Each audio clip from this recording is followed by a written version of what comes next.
vamos de parte 2 de perguntas e respostas para a gente poder falar sobre esses assuntos que a gente ama tanto, de autoconhecimento, espiritualidade, desenvolvimento pessoal. Venham comigo para a gente ir direto ao ponto. Ai, gente, eu fico tão relaxada gravando esses vídeos com vocês aqui, respondendo essas perguntas. Eu fico assim, tranquilona, sabe? Eu só leio as perguntas de vocês. São perguntas profundas, né? Eu fico, lógico, me aprofundando e pensando. Mas é num outro lugar, assim. É realmente, pra mim, é muito prazeroso responder essas perguntas. Eu entro em contato aqui com um outro lugar, com uma outra estação, para poder responder vocês. Eu acho muito gostoso. Então, vou ler aqui pra gente ir direto ao ponto, responder essas perguntas de vocês e ser um canal, se Deus quiser, pra gente expandir e trocar juntos em mais um vídeo de perguntas e respostas. Então, vamos pra primeira pergunta que vocês mandaram. Como regressar a nós mesmas? Pergunta profunda, hein? Achei essa pergunta profunda. A resposta para essa pergunta, ela é simples, complexa, profunda, porque é através do autoconhecimento, e autoconhecimento é profundo, é complexo, é simples, é tudo isso junto, né? Porque o processo, ele não é linear. Quando a gente quer ir em direção de nós mesmas, né? Quando a gente quer regressar, fazer esse processo de volta, de retorno, né, para dentro de nós, a gente precisa fazer um movimento profundo. Você vai entrar em contato, assim, com várias partes de você que às vezes você ou nunca tinha olhado, ou tinha olhado com um olhar mais superficial. Então é um processo onde você vai ter que ter paciência. O seu processo de autoconhecimento, eles vão ter vários altos e baixos, vão ter momentos onde você vai desanimar, onde você vai falar, eu não quero mais saber de nada disso, eu era muito mais feliz antes de olhar pra mim. E é um processo complexo, assim, né? Porque você pode ter momentos de muito recolhimento, né? Quantas pessoas eu conheci no meio do processo delas, onde elas falam, nossa, eu tô sozinha, eu não consigo mais sair com ninguém, eu quero ficar em casa. Então, pessoas que abandonavam um pouco o processo e voltavam pra vida que tinha antes, e aí não conseguiam mais se identificar com nada, e aí retornavam. Cada um tem o seu processo. A verdade é que o processo é individual e cada pessoa constrói o seu. É só importante você compreender que não existe uma forma certa ou errada de você fazer esse processo de voltar para si, porque cada processo é individual, mas ele nunca é linear. Você vai ter momentos de muito encantamento, né? Porque o processo de autoconhecimento, ele tem isso, ele tem momentos de muito encantamento, onde você tem insights, percepções maravilhosas, percepções milagrosas a seu respeito, e momentos onde você tem também insights sobre coisas que você fala, nossa, será que tem como eu desver? Será que tem como eu não saber essa informação sobre mim ou sobre essa situação? Porque são informações mais sombrias sobre você mesma, mais sombrias sobre as histórias e as situações que você viveu, mas tudo é para o seu processo de expansão da sua consciência, da sua própria história, para que você vá caminhando com mais profundidade, com muito mais força na sua vida. A gente não tá aqui, né, só para poder acumular coisas, para poder trabalhar, ganhar dinheiro e acumular. Somos seres humanos e a nossa vida precisa ter um significado. Sem isso, a gente tenta ser feliz, tenta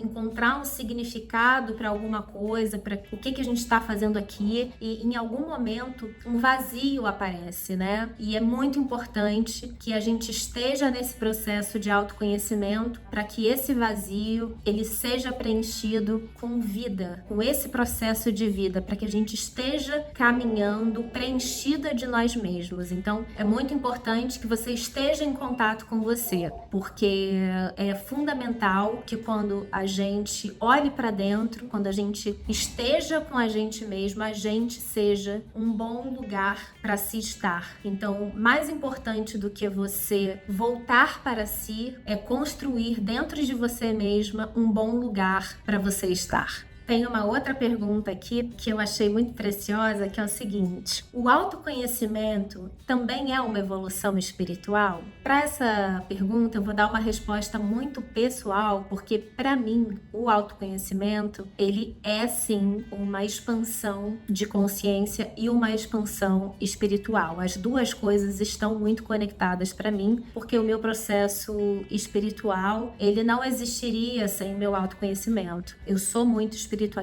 para mim a espiritualidade, ela existe na minha vida desde sempre, e foi através da espiritualidade, inclusive, que eu descobri também o autoconhecimento, né? Porque veio através muito da minha autoobservação, da minha boa conduta. Eu tenho berço católico, né? Então eu cresci indo à igreja com a minha avó, eu cresci me autoobservando, e através dessa autoobservação eu fui me autoconhecendo, observando as minhas inclinações, observando os meus padrões de pensamento, os meus padrões de ação, e tudo isso foi me trazendo assim uma autoconsciência muito grande. Então foi através da espiritualidade que o meu autoconhecimento começou, e não o contrário. Eu desde muito cedo aprendi a me conhecer por causa da espiritualidade e da religião. Quando eu fui ficando mais velha, a minha espiritualidade foi expandindo, eu fui entrando em contato com a meditação, com outras crenças e tudo, mas o meu berço é católico, e até hoje eu honro esse berço católico que eu recebi dos meus avós, né, da minha avó e do meu avô, e sem a espiritualidade eu jamais teria entrado em contato tão cedo com essa autoobservação. Então, para mim, o autoconhecimento está muito relacionado com a espiritualidade, e eu não separo uma coisa da outra. Mas o autoconhecimento, para muitas pessoas, ele não tem nada a ver com a espiritualidade, e sim, as pessoas podem praticar uma coisa e não ter relação nenhuma com a outra, porque o autoconhecimento, ele nada mais é do que uma pessoa ter uma boa percepção de si, e a partir disso conseguir ter uma boa conduta no mundo, conseguir ter boas relações no mundo,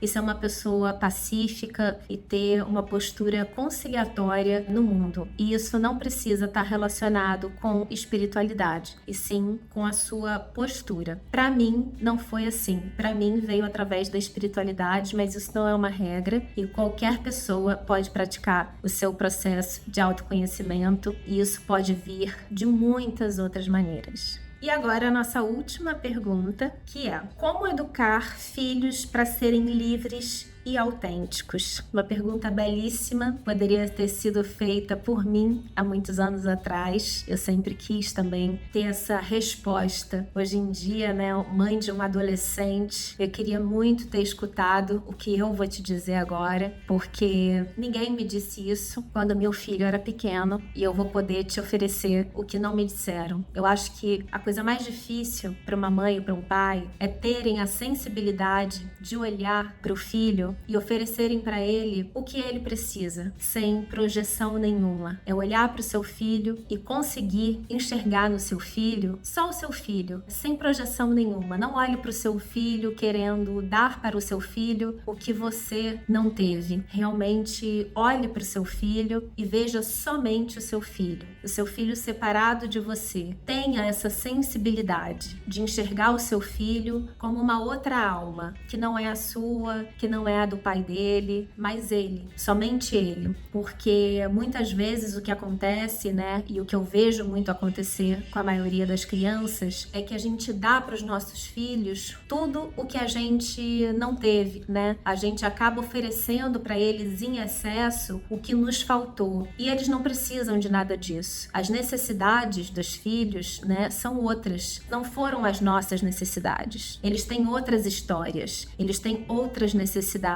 e a gente fica educando, a gente fica oferecendo para eles baseados na nossa criança interior, baseados na nossa criança ferida, baseados naquilo que a gente não teve, que a gente queria ter tido. E não tem como a gente criar o filho livre e autêntico se nem nós ainda estamos curados da nossa criança que tá ali amargurada, que tá triste, que ainda tá tentando elaborar o que viveu na própria infância. distância. Então, primeiro se trabalhe, primeiro cure você o que precisa ser curado, o que precisa ser olhado, e não projete no seu filho. Olhe para ele e veja o que ele precisa. Dê todos os limites que ele precisa. Olhe para o seu filho com amor, com carinho, com cuidado, sem ser excessiva em relação a absolutamente nada. Nem em relação a limite e nem em relação a excesso de mimos e tudo, porque assim ele pode ser ele mesmo. Quando a gente não fica projetando o que a gente precisa em cima deles, eles podem ser exatamente quem eles são, porque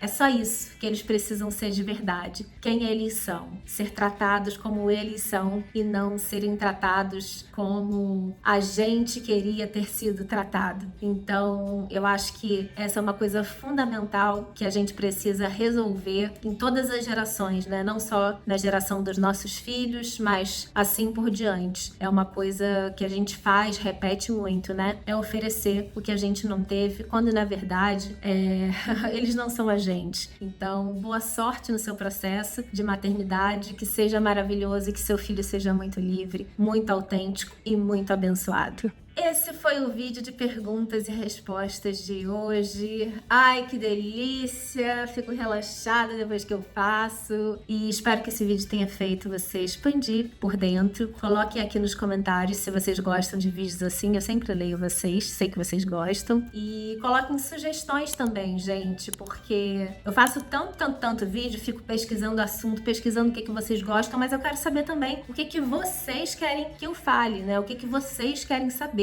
Então, coloquem aqui nos comentários o que vocês estão querendo saber, porque eu quero muito falar o que vocês querem ouvir. Então é isso. Até o nosso próximo vídeo e um beijo imenso no coração de vocês. Mua!